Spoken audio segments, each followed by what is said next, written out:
Welcome to kitty channel. ఈరోజు chicken momos చేస్తున్నాను.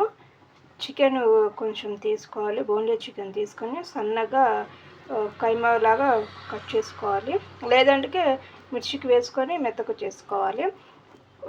కొంచెం ఆనియను,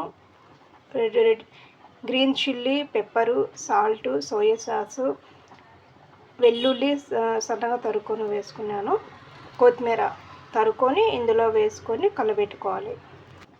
ఇలా కలిపి పెట్టుకోవాలి.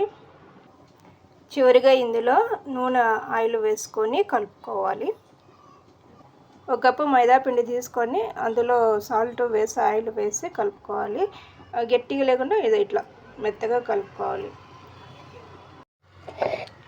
మోమోస్ లేకి చట్నీ చేస్తున్నాను. ఎండుమిర్చిని, టమోటాలు, వెల్లుల్లి ఉడకబెట్టుకోవాలి. ఉడకబెట్టుకొని ఎక్కువ ఉడకకూడదు. ఉడకబెట్టుకొని సాల్ట్ వేసి మెత్తగా మిర్చిలు ఆడించుకోవాలి. ఇదిగోండి చట్నీ రెడీ. ఇప్పుడు మోమోస్ చేసుకుంటాం. రౌండ్గా రేక్ చేసుకోవాలి. ఇందులో ఈ స్టఫింగ్ వేసుకోవాలన్నమాట.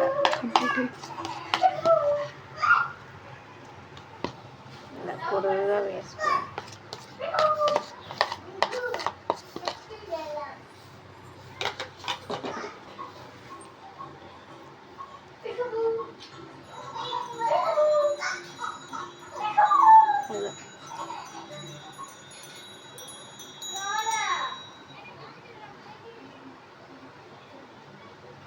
ఏ విధమైన చేసుకోవచ్చు, కానీ నేను ఇలా ఒత్తుకొని దీన్ని బాగా ఇలా అనుకొని స్టఫింగ్ బయటకు రాకుండా ఇవి రెండు ఉంటాయి కదా, ఇలా జాయింట్ చేయాలి.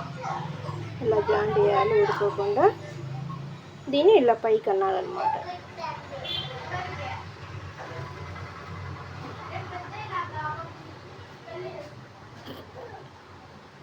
ఇప్పుడు ఇవిని ఇడ్లీ కుక్కర్ దాంట్లో వేసినాను.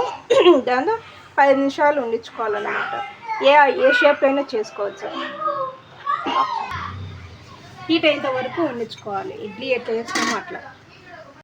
ఇడ్లీ కుక్కర్లో పెట్టుకొని తీసినాక ఇట్లుంటాయి. ఇవి వచ్చి ఈ పచ్చడిలోకి తినాలి guys. Thank you for watching. Bye guys. Subscribe to our channel.